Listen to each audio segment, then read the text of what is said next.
Good day, grade 12 learners. Today we're going to focus on English home language lesson, which focuses on language structures and conventions, and with special emphasis on visual literacy and advertisements.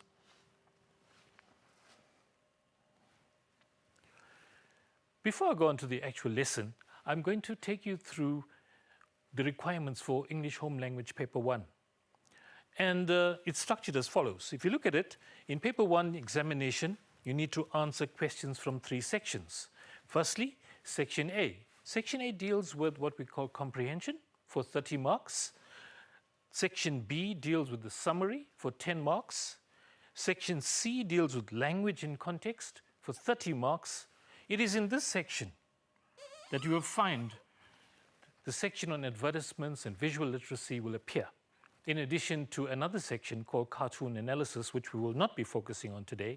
But for today's discussion, the discussion will revolve around advertisements. So it's a total of 70 marks, as you can see, many marks to obtain. And so I'm going to actually take you through the section on visual literacy advertisements, and then refer you to certain exam type questions which we will work through to show you exactly how you should be able to score your marks in this section. So it's not really that difficult when I take you through this. So what exactly is visual literacy? Visual literacy basically means your ability to comprehend or to make meaning of images. Images that we see in the media. We see lots of images all around us, and we need to interpret that. So where do we find these images? We find them in billboards, we find them on television, we find them in newspapers, on websites. So it's all around us. But the trick is, now that you have to study the section for an examination, you've got to be trained as to what exactly you should be looking for. So for the purpose of the lesson today, we will focus on the purpose of advertisements. Then I will take you through what is known as the ADA principle. Now, the ADA principle is an acronym, and I will explain in detail what this principle is, because it should form the basis of your understanding of the section. The next section that I'm going to be looking at is what we call the meta-language of advertisements. Now, when I talk about a meta-language, it means it's a language within a language. It seems like it's got its own diction, its own vocabulary. And in English, you will realize that each section that you study has got a specific set of vocabulary, which we also call jargon. Finally, I will take you through the analysis of these advertisements. How do we analyze these advertisements? How do we prepare you for the exam, and what techniques does the advertiser use in order to influence the readers? Okay, so coming to a definition of advertisements, and what is the real reason as to why we have so many advertisements out there? Obviously, the advertisers would like to make some money, but it's a process. It just doesn't happen. So I'm going to take you through this process today.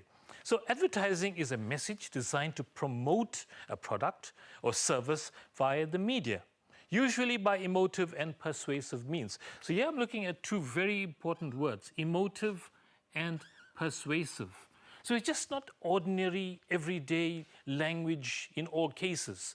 Of course, they do use colloquialisms and everyday English in certain advertisements. However, what is emotive? What do you mean by emotive? So when we talk about emotive,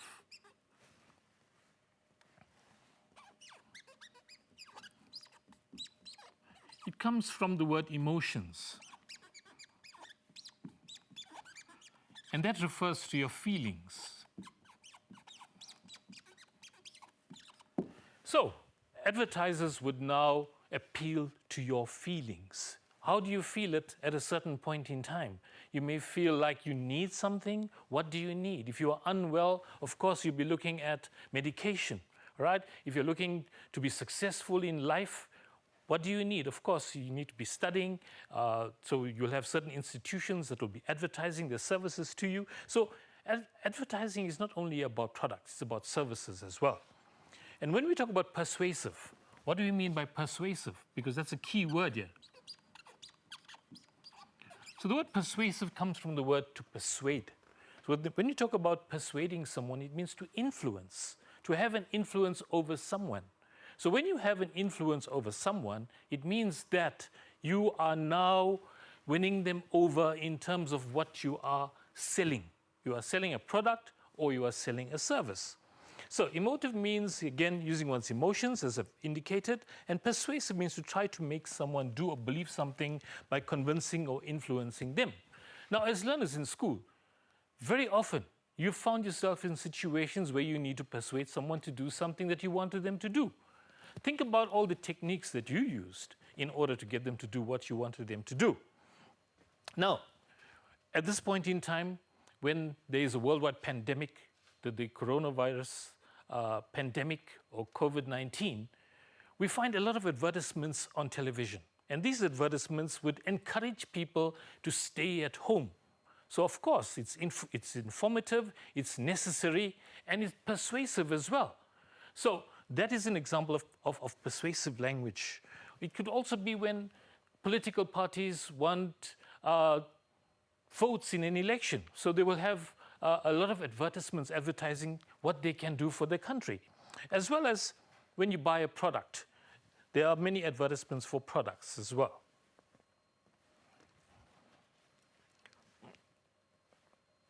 Okay, before an advertiser decides on how the product should be marketed, the advertiser's got to think about the target audience. So that brings us to another concept. What do we mean by a target market?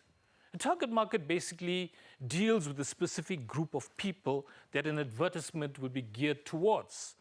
Right? For example, in terms of age, what products people of varying ages will be attracted to different products. When you are young, you are attracted to certain things, and that will be different when you become a parent. So that needs to be looked at. So the age is important. Then we're looking at the gender. Certain products appeal to males, certain products would appeal to females. Personality, of course, they've got to look at your personality type and what would suit you. What would suit you best? And your interests, of course, not everybody is interested. People have differing interests. So advertisers will try and be specific about who they're going to target based on the interests of certain groups. Now, the income level is also very important. Certain products are very expensive, and they won't appeal to everyone. If you're a student, it'll be very difficult for you to think about buying a very expensive R1,000,000 or R2,000,000 car. So obviously, that kind of advertisement would appeal to a specific audience. That means the well-to-do, the people who are wealthy, people who've got lots of money, lots of cash. So that is what we actually mean by a target market, a specific group that is targeted for the sale of a product or a service. Also, we have stereotypes. For example, we talk about business people. We talk about stay-at-home mums. So there are products that will be specifically targeted towards these groups of people. When you're given a question in an examination about identifying the target market, you must be specific. You cannot say the advertisement is aimed at all males or all females or all boys or girls. Okay, you've got to be specific and mention exactly who the target market is for you to score your marks in a particular section. The next thing I'm going to focus on now is what we call the techniques. Now, advertisers use various techniques in order to ensure that a product or service is sold. And one of the techniques that we find constantly is what we call punctuation. Now, punctuation is a section that you've studied for many years, right? However, you need to understand the purpose of punctuation. So you've studied this in language, in certain sections in language, but now you've got to apply it. So you've got to apply it. What's the purpose of the ellipsis? What's the purpose of the question mark? All right, what's the purpose of exclamation marks? So those are things you need to study, okay? And you need to apply it to the advertisements when you are answering questions on the advertisements. Now you've got to provide reasons as well. Is it appropriate? What do you think? Is it appropriate? So these are the kind of questions that you need to become familiar with as you are practicing advertising techniques, as you're looking at past exam papers as well. Some of the reasons that I've highlighted in green, and you will find this constantly throughout the presentation. Now, what that indicates is very simple. It really indicates what is expected of you when you get a particular question. Now, this is generic, but you first need to study these reasons, and then you apply that in the context of the advertisement that is placed in front of you. You'll find that you'll be able to score some marks just by stating these reasons, and you will come across them throughout this lesson today. Okay, just continuing with another technique that is used by advertisers, and that is the use of personal pronouns like I, like you, we, and us. Now, that is done deliberately. The simple explanation is that the advertiser wants to involve you, and it seems as if the advertiser has a personal interest in you. Okay, so that gives you a lot of confidence to believe, this product is really meant for me. The advertiser cares about me, right? So the advertiser creates the impression that she has a personal interest, is very sincere in your well-being, and in so doing, to create confidence in the product that she is trying to sell. Here again, we come into the purpose, and that is to demonstrate that the product being advertised is credible and reliable. Now, it's very important. You'll come across the word credible quite often. When you look at the word credible, it deals with whether you are able, is it believable? Can you trust the advertiser and the product that is being advertised? That is exactly how they try to get across to the customers, to the clientele, which is us, the readers of these advertisements. And it has to be reliable. Normally, people will choose products that have a history of being very, very reliable. And here we engage the readers.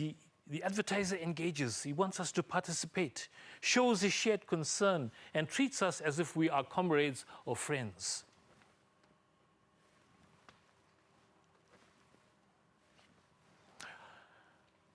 Now, I come to something very important, and I want you to take very careful note as to what is being shown here. Now, this is a model, and this model forms the basis of our understanding of the section on advertising.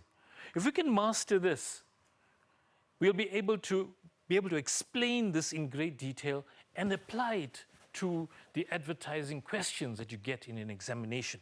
So here it's an AIDA. Right? As I mentioned, it's an acronym, AIDNA. A stands for attention. So the advertiser needs to attract your attention. And there are many ways that I'm going to focus on in a while as to how the advertiser is going to attract your attention. Then, once they do attract your attention, it means they must maintain your interest in the advertisement. How do they do that? There are many techniques that I'm going to focus on in a while. Then the D stands for desire. Yes, they must create a desire that you actually need this product. You've got certain feelings. They will appeal to your emotions and create this actual need for a product.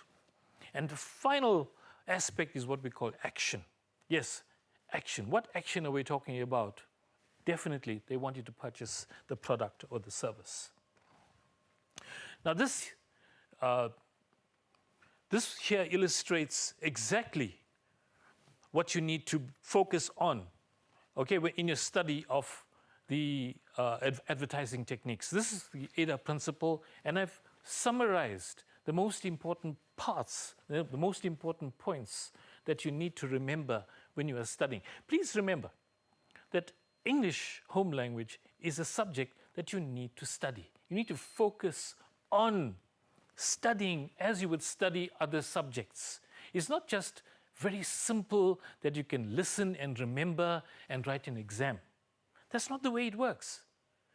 English home language is a subject that you need to focus on and study Okay, so here, the first thing when it comes to the A, which is attracting the attention of the reader. How do they do this? You've got to ask yourself, what attracts my attention to the advertisement? Now, here I want you to focus on advertisements that you actually enjoy, advertisements that you are familiar with. Why are you familiar with these advertisements? Why is it that you would remember these advertisements for a very long time? Because obviously it has attracted your attention. So what techniques are used by the advertiser in order to get your attention? Yes, of course, use of font. Okay, it's type of print that we have, fancy prints will attract your attention. So will bold print, something large, okay, will attract your attention as well. If the writing is absolutely tiny, if it's very small, I don't think you'd be, geared towards reading that. It doesn't interest you. But if it's out there, it's large, it's bold, and it's got interesting font, definitely it's going to attract your attention. What else do advertisers do? They have got fancy shapes for these advertisements. As you can see, they use pictures, photographs, catchy slogans, unusual layouts, and celebrities. Now, in a while, I'm going to show you some of these unusual layouts and the use of celebrities in advertisements and the purpose. Then the aspect of interest. Okay, so as I mentioned, they need to sustain your interest in the advertisement, not to draw you away, to take you away because the advertisement is very long. It has to be short, precise, to the point in order to have an impact on the reader. We spoke about using pictures. Yes, promises are made to you and very short facts are given. To reach the target market quickly in order to entice interest and to tempt, invite, and persuade. Let's look at desire.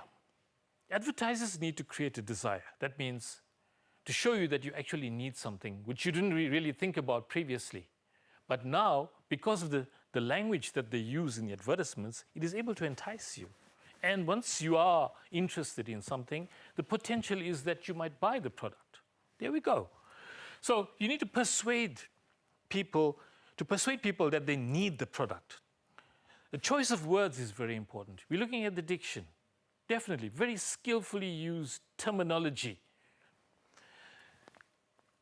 A promise to be more popular, more beautiful, have better health, to be more successful, more environmentally conscious, etc.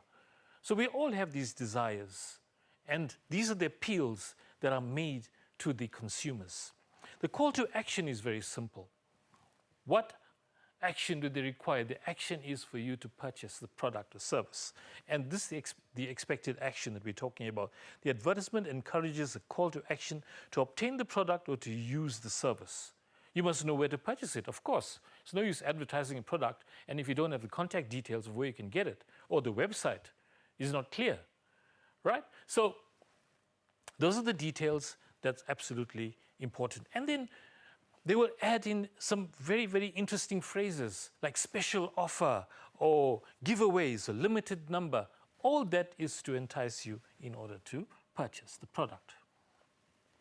Okay, so I'm going to focus on visuals, and you will see how interesting some of these advertisements have been created and the design and the thought processes that have been put into creating these advertisements, right?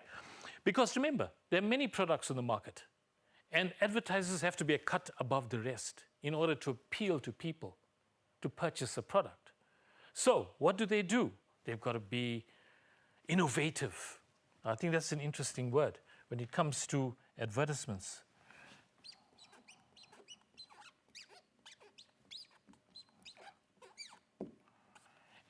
An advertiser who's innovative is one who's very inventive, one who thinks out of the box, or someone who is very creative, or someone who's very original. And the advertisement has to be something very different to what you normally see. And that is something that is going to attract your attention. Now, if you look at these two advertisements, firstly, the one for Nestle. If you're driving on a freeway and you see this on a billboard, obviously, to most people, it would attract their attention because it's not the normal advertisement. As you can look at the unusual layout, definitely gaining your attention. The other one is quite humorous, really. A lot of humor is used in advertisements because people can resonate with humor. People like to laugh, they like to enjoy something funny. Now, when you look very carefully at this advertisement here, you'll see that it's an advertisement for a nose hair trimmer. Okay, now that's something that people need. But the interesting thing here is the visual. If you look at the visual, if you look at the size of the face, it's quite large. Of course, if you have a small face on a big board, it would not be outstanding. So this is outstanding. The fact here, you'll see the exaggeration, okay? This exaggeration, yeah, let me just write it down.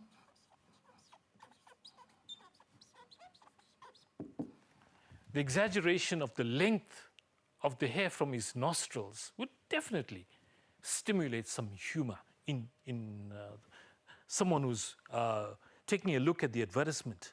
And if you look at his eyes as well, the shape of his eyes, and he seems to be quite happy as well, okay? The inventive thing about this advertisement here is this: the use of the electricity lines, as you will see, as part of the hairs from his nostril, okay? And the advertisement is for Panasonic, as you can see, and they are selling nose hair trimmers. Interesting, hey? Don't you think so? Now, let's look at some of the other interesting font. Now, these are quite common because they're popular. You see them all the time, okay? So if you look at, for example, a McDonald's, let's take McDonald's, the M. If you look at the shape, and the shape of the M, it's unusual, it's different. And I'm loving it is a short slogan which you would really remember. And we can go through the others, like popular ones like Nike, Just Do It, Microsoft, Your Potential, Our Passion. These are all memorable phrases. So, they've attracted your attention. How do they maintain your interest in a particular advertisement? There are different techniques that we're going to use. Ask yourself, why did you keep on reading an advertisement? What kept you interested? Yes, there are certain things, techniques that advertisers use to keep you interested in an advertisement, to make you want to read on, to keep you in suspense. So, there are two ways of doing this. One is through the visual techniques. Visual refers to what you see, okay? What attracts your attention initially. And then things like cartoons, graphs, or colorful, attractive photographs, outline diagrams, unusual layouts like the ones that I've just shown to you now would really capture your imagination and keep you interested.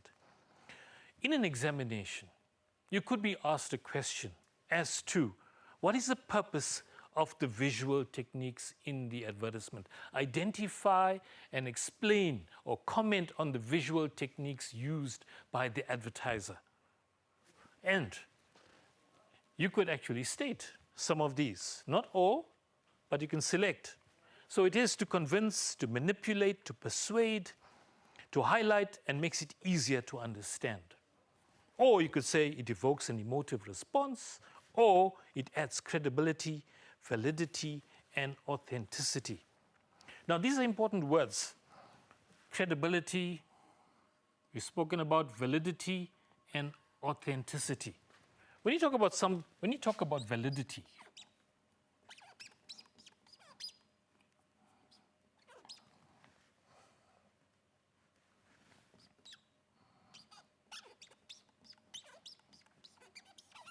authenticity,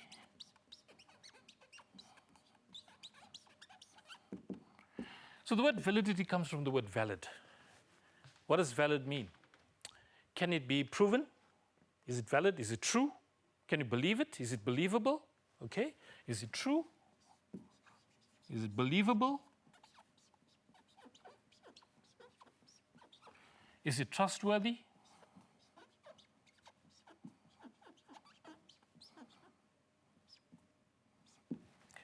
authentic, if something is authentic, is it genuine?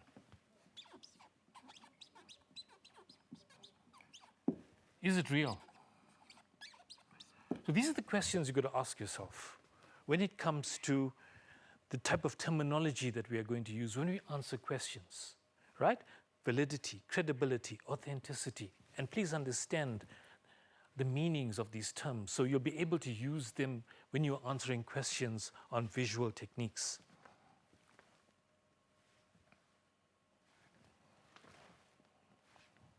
All right, let's go on to linguistic techniques now. Now we've spoken about the visual, what you see, and now the advertiser will add in the skillful use of language. That's what we call linguistic devices. Now you've come across linguistic devices in literature. Please remember that what you study in one aspect of English can also be used in other aspects. Like when you talk about figurative language in literature, in the poetry, that is also used by advertisers as part of the techniques that they use to maintain and sustain the interest of readers. So there are many other techniques that I'm going to focus on as we go along today. So the purpose would be to engage readers' participation or to maintain interest and makes you remember. Now basically there are two different types of language that can be used if we give them two broad terms. One would be the everyday language, the colloquial language.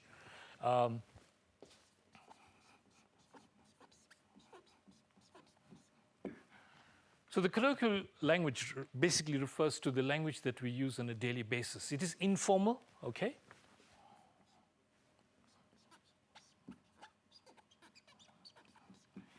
Okay, and it can be slang, can be regarded as slang, not the formal English that we normally use. And that would appeal to the general public because the general public is able to identify with this kind of language because that's kind of language that they are used to. Okay, they're familiar with that kind of language. And so when advertisers use colloquialisms, it simply means that you are able to identify with the language, and which means that you could be able to identify with the product as well. However, on the other end of the scale, we get the use of more formal language, and that's more sophisticated diction, okay? Upper class, upper level. Now, sometimes that language would appeal to a certain group of people. Remember, I spoke about target market earlier on. This would appeal to people who would consider themselves to be part of the elite. When you talk about the elite, it simply means people who belong to a different class, different category, probably the people who are very wealthy.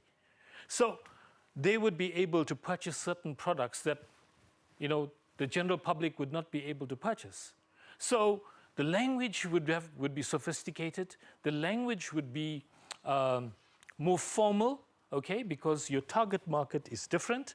And the purpose basically is to impress that clientele. So clientele basically dealing with the group of people. So a clientele, basically the people that are potential buyers, okay? People that might be willing to purchase a product. So products, as we can see, all products will not appeal to everyone because the target market is different. We've got to look at your social status. We've got to look at your level of education, and all that plays a role in determining the type of clientele that advertisers would appeal to. So to convince, to manipulate, to persuade, yes, to encourage thinking, or to formulate an opinion about something. Yeah, now I've got a very interesting advertisement. What strikes you immediately? Okay, you will see the bold font. I've spoken about the bold font. You will see the picture. Okay, that would attract your attention. And what would make you curious is picks up 5 times more women than a Lamborghini. Now that's ambiguity. Remember, ambiguity means something that has got a double meaning. So that's type of figurative language that is used in advertising as well, okay? So, picks up 5. If you look at the driver here, okay? Driver, if you look at his facial expression, he seems to be very excited with himself. And that's the impression the advertiser wants to create, that if you do buy a certain Daihatsu, it's called, and you will be very happy driving it because you won't be alone, okay? You will be in the company of many women. So this is the claim that he's actually making, that you become more popular. And as seen by the passengers as well. There are 5 other passengers in here, and all pretty young girls. Now, picks up in 5 times more women. So that's a very bold statement to make, because a Lamborghini, as you know, costs millions. And not everybody is able to afford a Lamborghini. And it's only a 2-seater. So that means the claim that is being made here is that, yes, you don't need a Lamborghini in order to be popular with the females. That's what the claim is all about. So the ambiguity, as coming back to that, picks up. You know, the word picks up can be looked at differently. As a driver, you pick up passengers and you load them onto your vehicle. And the other meaning of picks up could actually mean to be popular, to be able to be in the company of women more often, to put it mildly, okay? Now, this advertisement here will attract your attention as well. For this reason, it's the linguistic. Look at the linguistic techniques that I use here. This is an ad for men, but when you look at it, upon closer examination, you will see it's an advert for L'Oreal. Now, L'Oreal and an advert for men don't seem to go. Now, that would arouse curiosity. What is it that the advertiser is advertising? It's supposed to be advertising for a product that is familiar with women. However, he says this is an ad for men. Now, this is where the subtext comes in. So the part below the heading, this is called the heading, the headline, is called the subtext, one below the headline. And this is where how it should read. Hire more women in leadership roles, we're all worth it. Now, that is the message. The message is not to sell what you see here, but it was meant to attract the attention of men, because this is what the advertiser wants to achieve. In other words, to promote more females in leadership roles. Very creative, very innovative, okay? Now, another linguistic technique is what we call cliches. Now, cliches are also very common expressions that we are familiar with. We've grown up with cliches, words that are overused and spoken a lot. Some examples of cliches, I'm not going to mention all, there are many examples mentioned here on the slide. But for example, light as a feather. Yeah, all of you know that. Happily ever after, going bananas. Easy as pie, diamond in the rough. Okay, so these are common expressions that advertisers use because we are familiar with these expressions. And then we can identify with this kind of language if it is mentioned in an advertisement. Also, words like 50% off, save, free, buy one, get one free are common cliches. They're expressions that we are all familiar with and we can identify with that. And here again, very popular. But wait, order now, and you also get. Don't you? Is this familiar? Do you hear this all the time? Of course you do. You do. As seen on TV is something else that the advertisers use to promote a product. Now, this here is totally different to the humorous advertisements that I've shown you earlier on. Now, this is a very serious one with a very serious message. So I'd like you to take a look at this and try and figure out what could be the message here and how is the advertiser trying to get that message across to us as the public, right? Now, as I mentioned, we are talking about emotive words. It's not only the words that appeal to our emotions, but it's also the visuals, the pictures that appeal to our emotions. If you look at this child, the child seems to be alone, okay? And it seems like this child is lost. We're not sure whether the child has a home. or as parents. But when we read through the language that is used in this advertisement, I think it becomes much clearer. He's starving. We're not. It's time to share. Of course. Look at the bold print. Absolutely important. Look at the use of color as well. But let me just remind you, although you may see these advertisements in color right now, in an examination, it is totally different. You will not get pictures in color. You will not get visuals in color. And I will show you examples of that as we go along. So the purpose, what is the purpose of this advertisement? Basically, it is to provoke an emotional response. Of course, what are you feeling as you see this advertisement? Don't you feel sympathy? Don't you feel like you've got to help this vulnerable child? Definitely, that is the intention. So here, it is for UNICEF, United Nations International Children's Emergency Fund. So that is a fund that helps children throughout the world, children in distress, vulnerable children, children who are starving. Okay, so that appeal is being made there. The next thing I'm going to focus on is what we call figurative language. Now, I did mention figurative language, the fact that you've studied figurative language for a very long time. But now we need to apply it. How do we apply it in the language paper? Of course, you've been using it in poetry and in drama and in the novel. But now we need to say, oh yes, let's use the same methods and see how we can use it to analyze these advertisements. So it's not just the normal literal meanings of words, it's more the figurative meanings, the deeper meanings of words, where we use different figures of speech. And that's to captivate the imagination of the reader, to capture the interest of the reader in a very entertaining manner. So let's look at these two advertisements, okay? So the first one here says, Silverado, the truck like a rock. So you'll see a truck, and you'll see the logo there, it's a Chevrolet, and the truck like a rock. Now, that seems to be an exaggeration.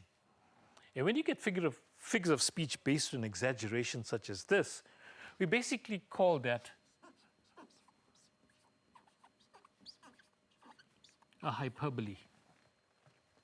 That means it is an example of exaggeration, but to gain a certain effect, to make an impact on us, the readers, okay? To show you how strong the Chevrolet is, okay? It's compared to a rock, like a rock that is almost unbreakable, okay? But remember, the intention was to convince you that this motor vehicle is absolutely strong. The next advert here, okay, you can see it piques your curiosity, okay? Because you will see a picture, it seems to be a burger. But the burger is not a normal burger. Advertisers are innovative and creative, yes. What did they put between the bun? You'll find lots of things. You'll find a teacup, you'll find a pencil, you'll find pens, and interspersed with some tomato and some lettuce. And the advertiser asks the question, what will your mouth go through today?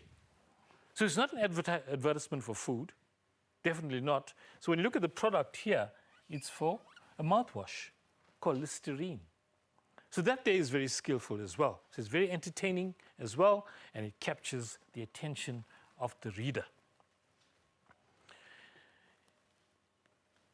English is a language where you find lots of puns. And in our daily speech, we use puns.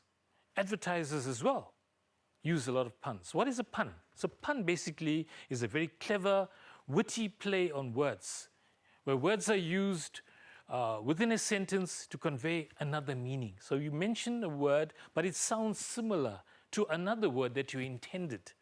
Let's look at some examples of puns, because these are questions that appear in an examination where you have to identify the figurative language and comment on its effectiveness. So, what is the effect of the puns here? So, let's look at this. Nike, just do it, run on air. So here the word air is used. Firstly, The shoe is called Nike Air, okay? The running shoe is called Nike Air. But that's not the only explanation. When the advertiser talks about running on air, we know that's impossible. But he makes it seem as if this shoe is so comfortable and light that when you use it, you actually believe that you are running on air. Okay, so you've got to be very, very perceptive here. You've got to be able to identify the fact and fiction.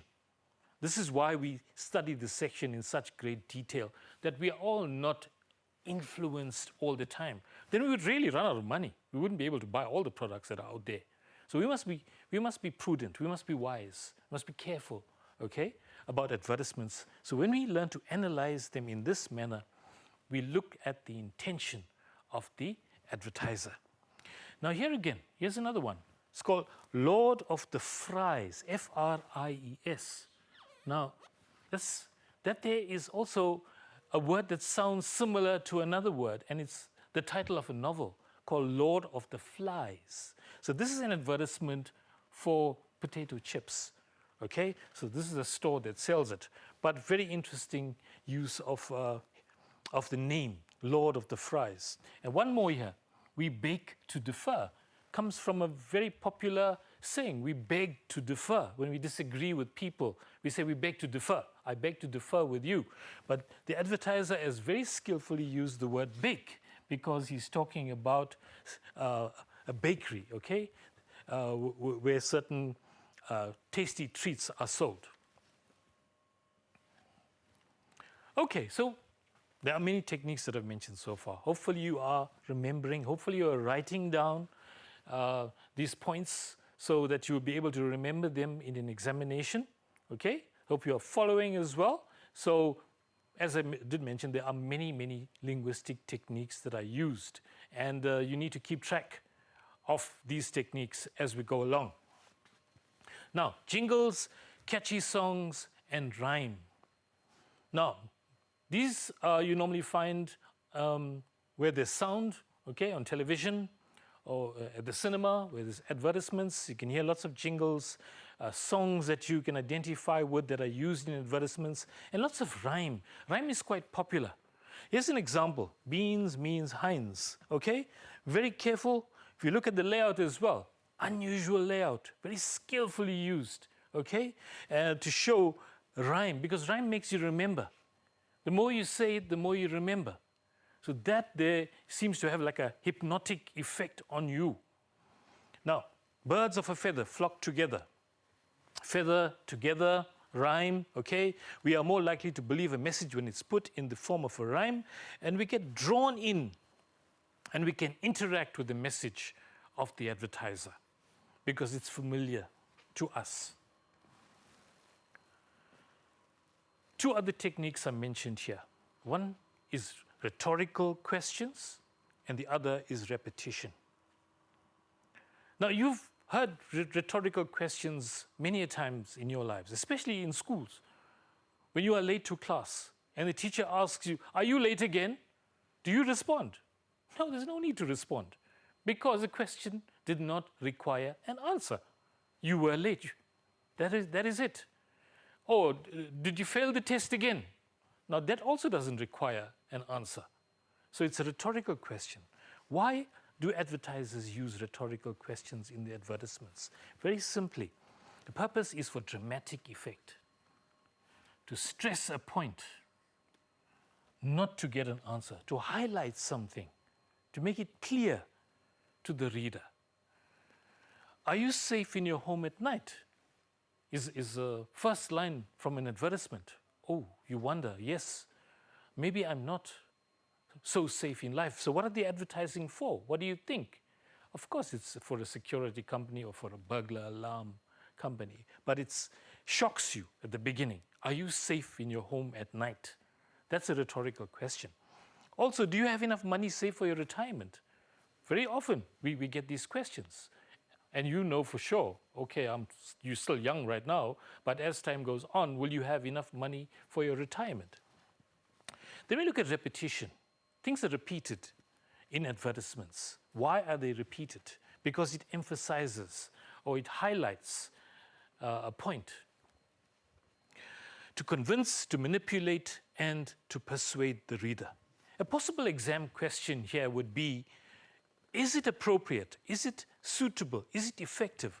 Here I'm referring to the use of rhetorical questions and the use of repetition, and provide reasons. Now, here's an example. I'm going to see how much you've understood thus far. So I've taken an extract, a snippet from a past question paper. And I want to analyze this with you, so you understand the difference between the adverts I showed you earlier on, the ones in color, and the ones such as this, which will appear in your examination paper. Now, what are we looking for? This is an example. Let's see what techniques are applied here from the knowledge you would have gained thus far. Basically, let me give you a clue. There are two techniques here. That's quite visible that the advertiser has used, or maybe three. One is visual, and the other two are linguistic, language that attracts your attention. Firstly, don't let texting blind you. I want you to pay careful attention to the driver, okay? If you look at the driver, and if you look at the direction of his eyes, of course you can see he's not on the road. So that is absolutely dangerous. Don't let texting blind you. Of course, the fact that you are on your phone while you are driving means that you are not focusing on the road, and that can lead to serious accidents. Next thing, stop the texts, stop the recs. Can you identify the techniques used here? Of course, there's repetition, stop. That is to highlight, point, to emphasize a point, okay? Stop. Texts and recs, yes, that is rhyme. Of course, those words rhyme, they sound similar. Here again, it'll be memorable. You'll actually remember the advertisement. And then the memo would state something like this. If you were to write an answer, it would say, the question is, comment on the effectiveness of the slogan, stop the text, stop the recs. And then an answer would be the repetition of the imperative, stop, highlights the imminent danger. Or the advertiser also uses sound effects, like the rhyme, to emphasize the message of texting and driving, and this leads to recs. Now, when you're asked to give a comment, it means you've got to state a point of view. You've got to put forth your opinion. Now, that is based on the evidence in the text. So you look at the clues. What is seen, the visuals, and what is written. Now, very often you find in an examination, do learners seem to leave out, when you get a question that asks you for both visual and verbal, they seem to focus on one aspect and not on the other, and this is where they actually lose marks. So when I'm going to talk about the tips, exam tips later on, I'm going to give you some interesting ways in which you can prevent that from happening. Another question could be, analyze the visual image and the written text. Don't let texting blind you. Critically discuss whether the text and the image successfully convey the advertiser's message. And the answer would be as follows. The advertiser uses the image of an irresponsible driver. Of course, as you can see, that the driver was not focusing on the road. He was actually texting while he was trying to drive, and that's illegal, okay? The text is strategically placed to obscure the driver's face. You've seen that in the advertisement. Let me show you once again. Yeah, the text could have been placed on either side of the driver's face, but strategically it was placed there to obscure. The word obscure means to block, to prevent him from seeing. Okay? So you always go back to the visual when you are answering a question on advertisements. The text is strategically placed, which reinforces the idea that texting while driving is hazardous. Now that is the comment. That is the comment that you need to make. You have summed up this entire advertisement. You've looked at the visual. You've looked at the language devices. What is the message? That is what you are stating right now. What can you deduce from what you see and what you read. That is the comment that you need to make in an exam. And that is a part of a question that is left out very often in terms of your answers when you write your examination. That is the critical comment that we actually need. So focus very clearly on what we mean by a critical comment. Now, coming to what we call jargon. You use jargon very often. Advertisers have their own jargon. It is a specialized set of words that is used by a specific group of people. If you go into a science class or an accounting class, there's terminology that's related to that particular subject. And that's what we call jargon. In English, the jargon is, yes, parts of speech, synonyms, metaphors, alliterations, assonance, and it goes on. So when we talk about advertising jargon as well, when products are advertised, they use specialized words to describe that particular product.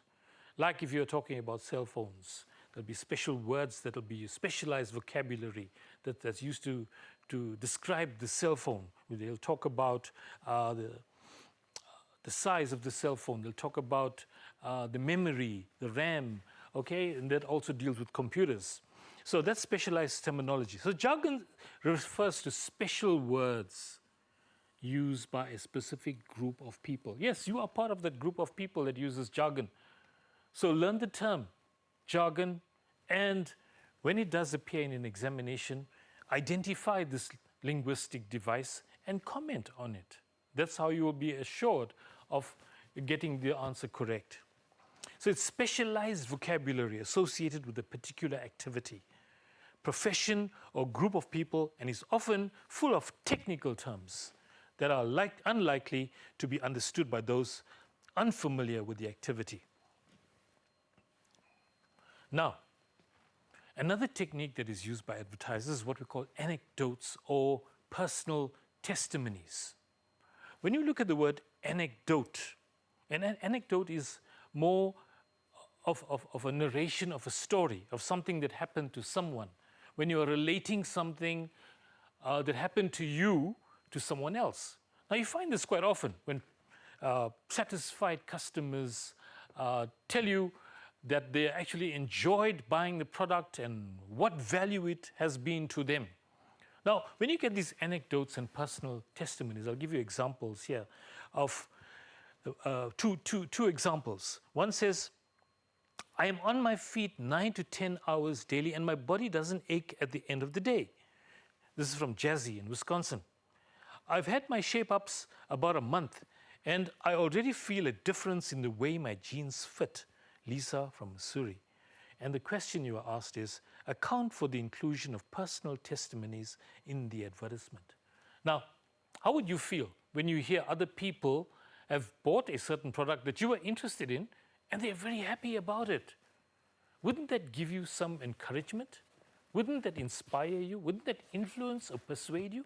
Yes, these are persuasive devices that are used by advertisements to entice people to purchase the products that they are selling. Now, another technique that is used by advertisements is what we call statistics. Now, this is data, numbers. People trust numbers. People are influenced when they see things like Dettol hand sanitizer cleans 99.9% of the germs. Now, when something cleans 99.9% of the germs, of course, it's very, very impressive. That sounds great, isn't it? So in this day and age, we need disinfectants. So if something is able to clean 99.9%, of course, you are going to be very, very chuffed about that product and you would be interested in buying it, especially at this point in time. Colgate is recommended by 70% of the dentists of the world. Now, when a product is, like toothpaste is endorsed by a dentist, that would inspire confidence in you. So it's not just a normal number, but it's a majority, 70%, a lot of them are endorsing this product. So that there would convince you, it would persuade you to buy the product, okay? Because we are convinced when we see data and evidence. Here again, you'll find an example of data and evidence. Okay, so we've looked at two aspects. We've looked at the A, the call to action, attract your attention, and two, we looked at how do they generate interest in us reading, continuously reading the advertisement. Now, those were the linguistics, and those were the visuals that we looked at. Now, these are all very important. I've mentioned many concepts today. So you've got to go, if you are noting the purpose and the meanings of these terms, it would really benefit you, when you're going to be preparing for an exam or a test. So the next aspect in this ADA principle is what we call desire. Now, what is desire? The advertiser has to appeal to the reader's emotions, to the reader's feelings, to the reader's desires, what they want to accomplish, what they want to achieve in life. And then he needs to exploit that. When we talk about exploit, it's a typical term that we use when we discuss visual literacy.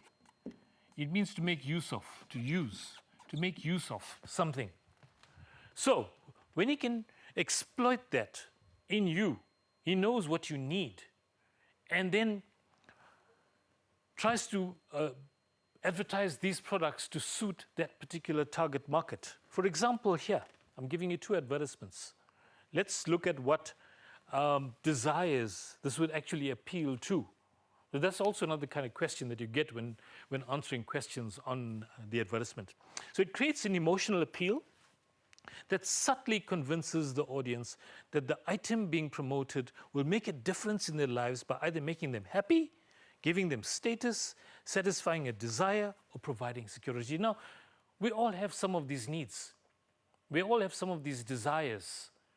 Advertisers exploit that in us, the consumers, in order to sell and market their products. For example, this gentleman out here is trying to clean his yard. And it states, cleans your yard, clears your conscience. So this is a guy who actually loves neatness in his home, in his surroundings, and he takes great pride in ensuring that his environment, his surroundings are quite neat. So he will be interested in purchasing such a product. Here, this wouldn't appeal to everybody, this kind of advertisement, but to people who want to look beautiful, so they will purchase designer labels, okay, in order to look good and presentable in public. So this would create the desire of being beautiful and being recognized and being admired, really. Okay, the call to action. Now we're looking at the final piece of the puzzle. We looked at the A, the I, the D, and now the action. When we talk about action, what action is really required? The action of you actually purchasing a product. But now, how can you purchase a product if you're not given all the details about where you can purchase it? So the advertiser has to be skillful. If it's a website, of course, you will have an address, okay, a web address, or a telephone number that you can call, or an actual physical address of a supermarket or a store where you can actually purchase the product. So when the advertiser does that, and sometimes they do mention the price, at other times it's written in very small print. And that's also a technique that is used by advertisers so that you don't get put off buying this product. And these are typical words that you will find very familiar, cliches, as I mentioned earlier on. Commonly used expressions that are used to entice us, like sale, spring offer, hot deal, free. Yes, they will appeal to us. Not all of us have lots of money to spend. Advertisers know that. So therefore, they play on our needs to spend, to be thrifty, to spend whatever money we have to buy more products. So these are techniques that are used, terminology as well, like special offer, buy one, get one free, limited stocks, and we can go, the list goes on, free gifts, etc. The next aspect that I'm going to focus on today is what we call the meta language of advertisements. As I mentioned earlier on, Advertisements has got its own language, its own jargon, its own terminology. Especially when you are analyzing the advertisements, you need to understand the different concepts. I've mentioned many today, but there are still a few more that you need to focus on in order to ensure that all aspects are covered in terms of this section.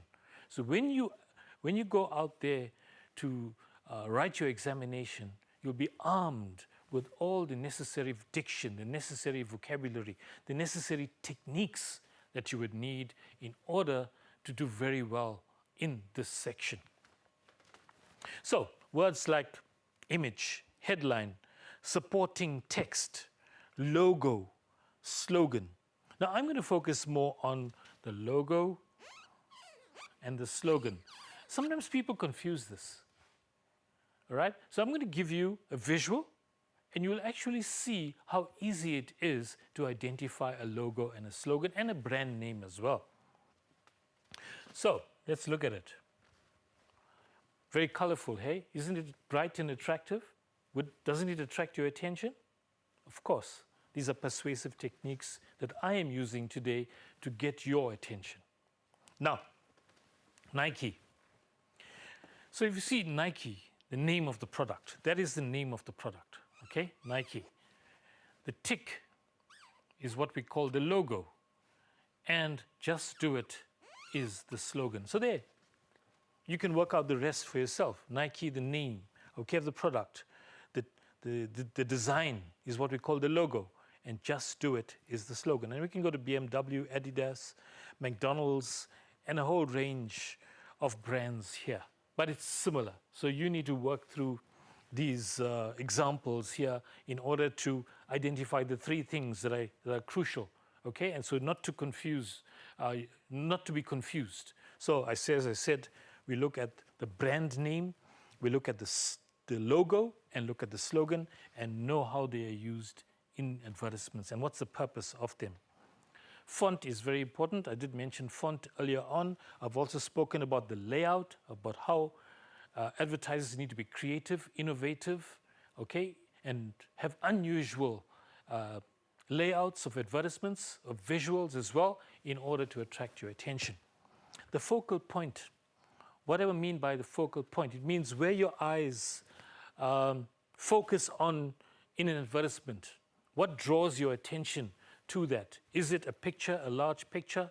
I've shown you many examples as well of how our eyes are drawn to a certain aspect of the advertisement, and then we move on. Like the UNICEF advertisement, our eyes were drawn towards their child. But then we did focus on the linguistic devices later on. So there you will see advertisements in action, techniques in action, looking at what attracts your attention and what sustains your interest. Important two things there. Okay, so now I'm going to focus on previous exams and some of the reports that were written by chief markers, examiners of these papers. And I'd like to share this with you simply because if we are able to eliminate these errors from this section, it means you'll be better prepared to do much better. You'll do well in answering or analyzing questions on advertisements. Now, these are some of the challenges that have been identified from the 2019 examination. Many candidates simply lifted the responses from the text. Now, what do you mean by lifted? Not literally lifting, but figuratively. What do I mean by lifting? It simply means copying out phrases verbatim.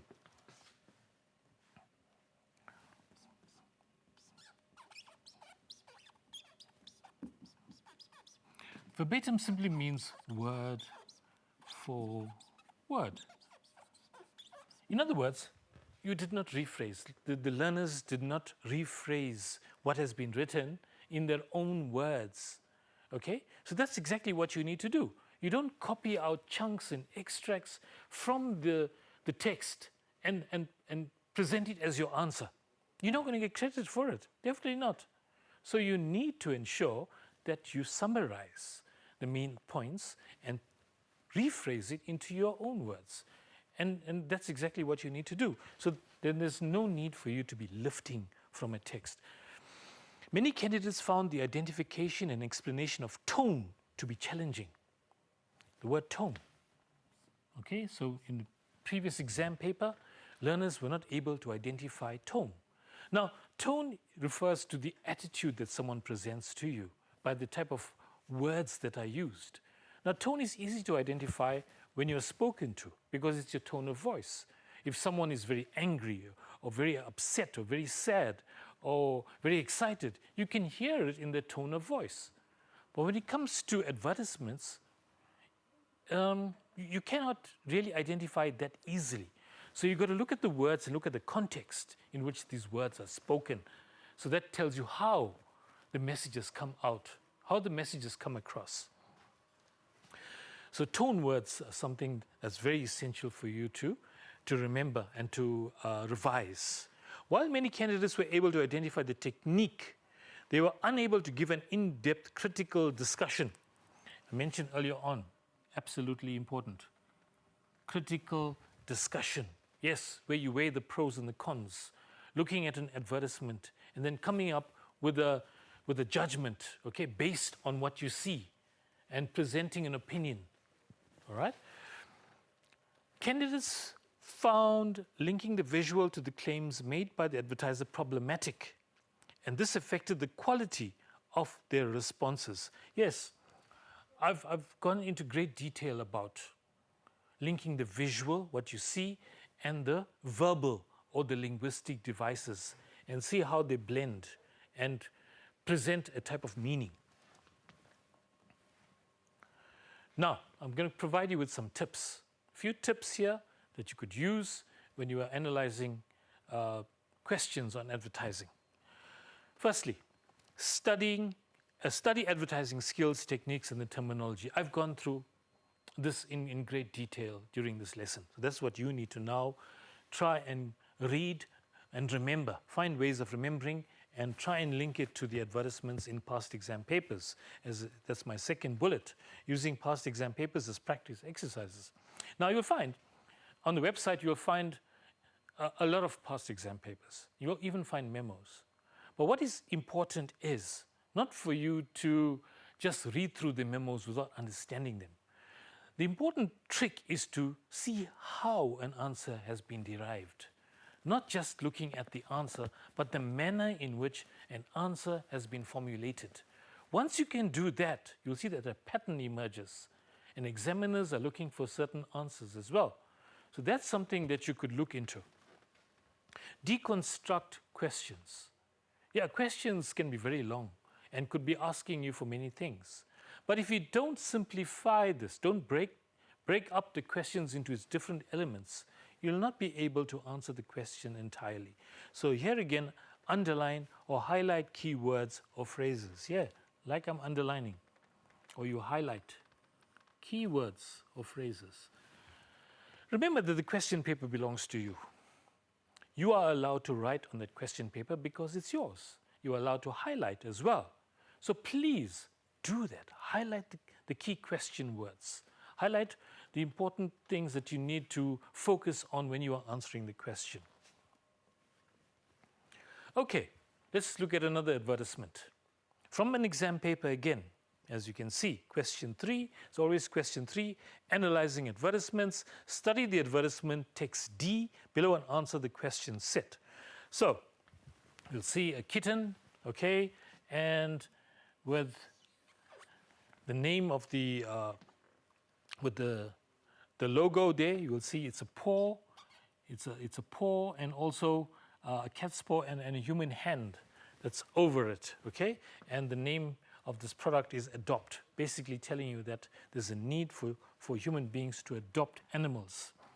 So, but this animal, cat, has been given human qualities, right? You can see again the use of figurative language, personification being used here. The cat is treated as a human who has written this, and account for the cat signing off this advertisement. So that's a very interesting question.